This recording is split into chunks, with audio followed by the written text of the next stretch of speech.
وہ واحد مسجد جو امام زمانہ اجل اللہ تعالی فرجہ شریف کے حکم سے تعمیر ہوئی۔ 1100 سال سے بھی پہلے کی بات ہے کہ جب غیبت کبریٰ کو شروع ہوئے زیادہ وقت نہیں گزرا تھا۔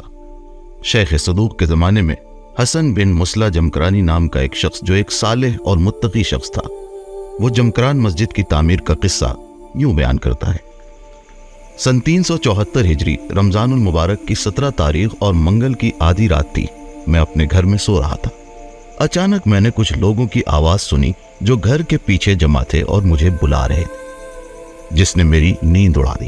جب میں بیدار ہوا تو میں نے دیکھا کہ وہ مجھ سے کہہ رہے ہیں، اٹھو چلو، کیونکہ حضرت مہدی علیہ السلام کو تم سے کچھ کام ہے۔ میں نے ان سے کہا، مجھے تیار ہونے دیں، پھر آپ کی خدمت میں حاضر ہوتا ہوں۔ تیار ہونے کے بعد میں گھر کی چابی ڈھونڈ رہا تھا کہ میں نے کسی کو کہتے سنا، دروازہ کھلا ہے حسن بن مسلح۔ جب میں نے دروازہ کھولا تو میں نے لوگوں کو دیکھا جو کہہ رہے تھے کہ وہ امام زمانہ علیہ السلام کی طرف سے میرے لیے آئے ہیں اور مجھے اپنے ساتھ اس جگہ لے گئے جہاں ابھی مسجد موجود ہے۔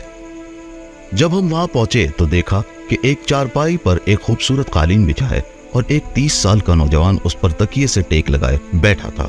وہاں ایک بوڑھا آدمی بھی تھا اور وہ نوجوان کو کتاب سے کچھ پڑھ کر بتا رہا تھا۔ 100 سے زیادہ آدمی، جن میں سے کچھ سبز اور کچھ سفید لباس میں ملبوس تھے، اسی جگہ بیٹھے نماز پڑھ رہے تھے۔ اس بوڑھے نے جو حضرت خضر تھے مجھے اپنے پاس بٹھایا۔ اسی نورانی نوجوان نے جن کے بارے میں مجھے بعد میں سمجھ میں آیا کہ حضرت مہدی علیہ السلام ہیں، میری احوال پرسی کی۔ انہوں نے مجھے میرے نام سے پکارا اور کہا، حسن بن مسلم کے پاس جاؤ اور اسے بتاؤ کہ یہ زمین جس پر تم 5 سال سے کاشت کر رہے ہو تمہاری نہیں ہے۔ اس سال بھی تم اس پر کھیتی کرنا چاہتے ہو، حالانکہ تم کو ایسی اجازت حاصل نہیں ہے۔ تم ان چند سالوں کی کاشت کا منافع واپس کرو تاکہ یہاں مسجد تعمیر ہو سکے۔ کہو یہ ایک معزز زمین ہے جسے خدا نے دوسری زمینوں میں سے منتخب کیا ہے، لیکن تم نے اسے اپنی زمین سے جوڑ لیا۔ اس بڑی غلطی کی وجہ سے اللہ نے تمہارے 2 جوان بیٹے تم سے چھین لیے، لیکن تم ہوش میں نہیں آئے۔ اگر تم دوبارہ ایسا کرتے رہے تو تم کو خدا کی طرف سے ایسا سخت عذاب ملے گا جس کا تم تصور بھی نہیں کر سکتے۔ حسن بن مسلح کہتے ہیں کہ میں نے عرض کیا، میرے آقا، لوگ میری بات مان لیں، اس کے لیے مجھے کوئی نشانی عطا فرمائے۔ امام نے فرمایا، ہم اس مسجد میں کچھ نشانیاں نصب کر دیں گے تاکہ لوگ تمہاری بات کی تصدیق کریں، اور تم بھی جو حکم تمہیں ملا ہے اس کو پورا کرو۔ اب قم میں سید ابو الحسن کے پاس جاؤ اور ان سے کہو کہ حسن بن مسلم سے زمین سے ہوئے منافع کو واپس لیں اور اسے لوگوں کو دے دو کہ وہ مسجد کی تعمیر شروع کر دیں، اور مسجد کے بقیہ اخراجات کے لیے رحق گاؤں کے منافع کا استعمال کریں جو اردحال کاشان میں ہے۔ ہم نے وہاں کی آمدنی کا نصف اس مسجد کے لیے وقف کر دیا ہے تاکہ ہر سال اس مسجد کی تعمیر و ترقی اور دیگر اخراجات پر خرچ کیا جا سکے۔ اس کے بعد حضرت نے اس مسجد جمکران کے اعمال اور نمازیں بیان کی۔ انہوں نے مزید کہا، اس نماز کو پڑھنا خانہ کعبہ میں نماز پڑھنے کے مترادف ہے۔ پھر حضرت نے میری طرف اشارہ کرتے ہوئے فرمایا، جاؤ۔ جیسے ہی میں جانے کے لیے تیار ہوا تو آپ نے مجھے دوبارہ بلایا اور کہا، جعفر کاشانی نامی چرواہے کے ریوڑ میں ایک بکری ہے، اگر تم لوگوں سے جمع کی گئی رقم سے خرید سکتے ہو تو خرید لو،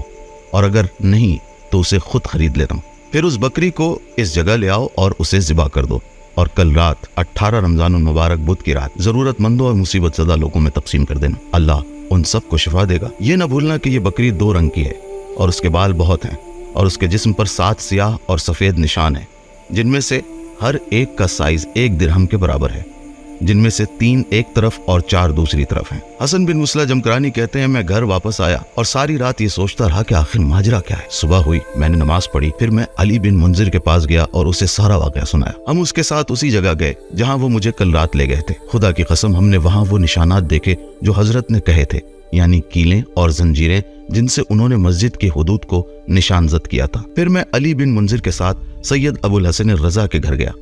جب ہم ان کے گھر کے دروازے پر پہنچے تو دیکھا کہ ان کے نوکر دروازے پر ہمارا انتظار کر رہے ہیں۔ جب انہوں نے ہمیں دیکھا تو کہا، کیا تم جمکران کے رہنے والے ہو؟ ہم نے کہا ہاں۔ کہنے لگے، سید ابو الحسن صبح سے تمہارا انتظار کر رہے ہیں۔ پھر میں گھر میں داخل ہوا اور میں نے بڑے احترام سے سید کو سلام کیا، اور انہوں نے بھی بڑی گرمجوشی اور پورے احترام کے ساتھ میرے سلام کا جواب دیا۔ انہوں نے مجھے اپنے پاس بٹھایا اور اس سے پہلے کہ میں کچھ کہتا انہوں نے کہا، اے حسن بن مسلح، مجھے خواب میں کسی نے بتایا صبح سویرے جمکران کے رہنے والوں میں سے حسن بن مسلح نام کا ایک آدمی آئے گا، وہ جو کچھ تم سے کہے اس کی بات کو قبول کرو، کیونکہ اس کا کلام ہمارا کلام ہے، خبردار اس کی باتوں کو رد نہ کرنا۔ تب سے میں جاگ رہا ہوں اور آپ کا انتظار کر رہا ہوں۔